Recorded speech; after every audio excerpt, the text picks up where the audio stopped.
Hey, welcome to Classic Mosaic Truth. So today, we're kicking off our exploration of a really foundational work, Thomas Troward's Edinburgh Lectures.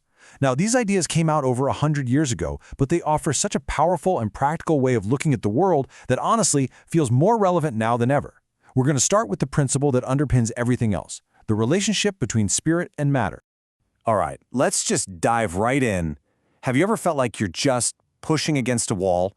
Maybe it's a job that feels like a dead end, a financial situation that just will not budge, or a relationship dynamic that feels like it's set in stone. You know that feeling, right? It's like our external world is calling all the shots, and we feel trapped by our conditions. But here's the big question Troward poses. What if we've got that completely backward? So, in the next few minutes, we're going to give you a whole new way to look at reality. You'll get exactly why trying to change your circumstances by force so often fails, and you're going to walk away with a really simple but powerful way to start shifting your thinking and your results starting today. To get this, Troward uses a really simple but brilliant analogy, the relationship between a blueprint and a building. I mean, think about it.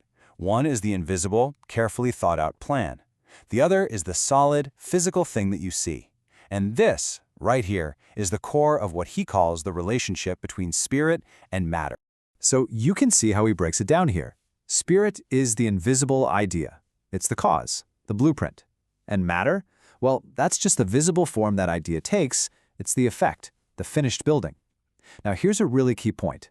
These two aren't enemies fighting each other. Nope, they're just two stages of the same creative process. The idea always comes first and gives shape to the structure. Okay, so what is this spirit he's talking about? Well, think of it as the pure intelligence, the livingness behind absolutely everything. It's the creative energy of thought itself. And the crucial thing to get is that it's not in any one place, and it isn't limited by time. It's just pure potential, kind of like how a symphony exists completely in a composer's mind before a single note is ever played. All right, so what about matter? We usually think of matter as just solid stuff, inert, maybe even kind of dead. But Troward was way ahead of his time on this. He basically said what science now tells us all the time. No atom is ever truly still. Matter is just energy, always in motion, and it's just the physical expression of a spiritual idea. It's responsive, it's active, and it's always taking the shape of whatever idea is animating it. And this right here really just nails it. The chair you're sitting on right now, the device you're watching this on, the room you're in, every single physical thing first had to exist as an invisible idea, a thought, a spiritual blueprint. The thought always comes first. Okay, so if this is all so simple, why do we get so completely stuck all the time? Well, Troward says it's because we make a very common, very human mistake. It's because we spend all our time staring at the building, analyzing it, complaining about it, trying to fix the cracks, all while we completely forget it was built from a blueprint in the first place. And here is the trap we all fall into.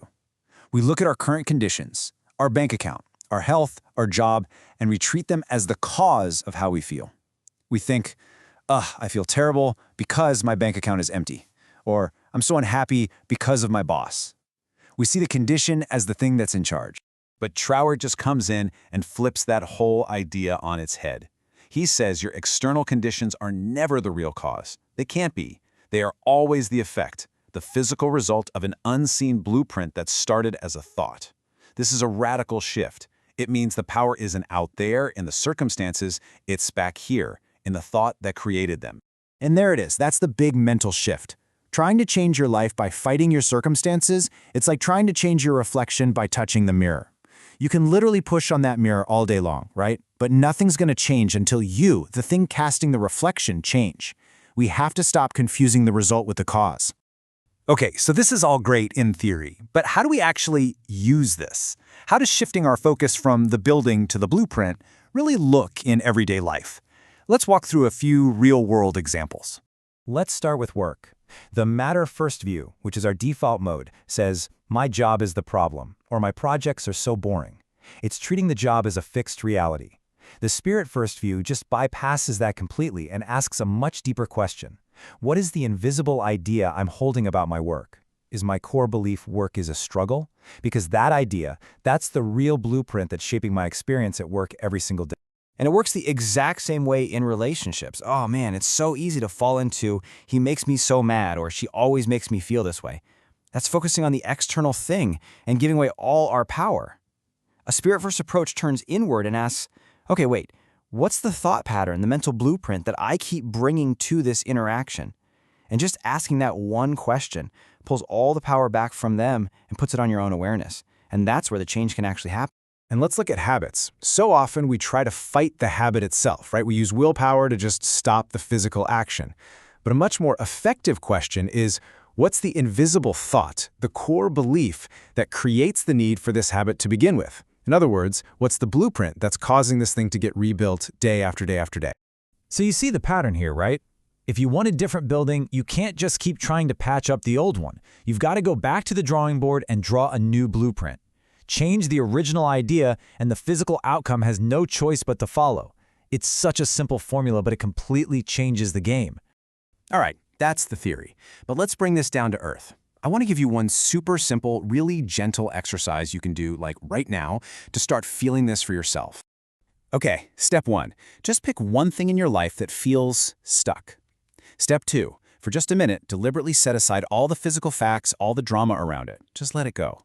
Step 3. Gently ask yourself, what's the core idea here? What's the thought I have on repeat about this? And finally, and this is so important, just notice it. That's it. No judgment, no trying to fix it. The goal is simply to see the connection, to become aware that you are, in fact, the architect. Awareness is always the first, most powerful step. Okay, as we start to wrap up our first look at Troward's work, let's just boil it all down to the most important takeaway. When you boil it all down, this whole idea of spirit and matter is really about one simple, but honestly profound truth. The invisible world of your thoughts and ideas, your spirit, is constantly creating and shaping the visible world of your conditions, your matter. And that leaves us with a really powerful question to sit with. What if you stopped seeing yourself as a victim of your circumstances and started seeing yourself as the architect? What would you do differently? What new blueprints would you even begin to draw starting today? So this idea is really the bedrock for everything else Troward talks about. In our next explainer, we're going to build right on top of this by looking at how he breaks the mind into two parts, the subjective and the objective, to give us even more tools for drawing those new blueprints. You can find it right in the series playlist. Thanks for hanging out, and we'll see you in the next one.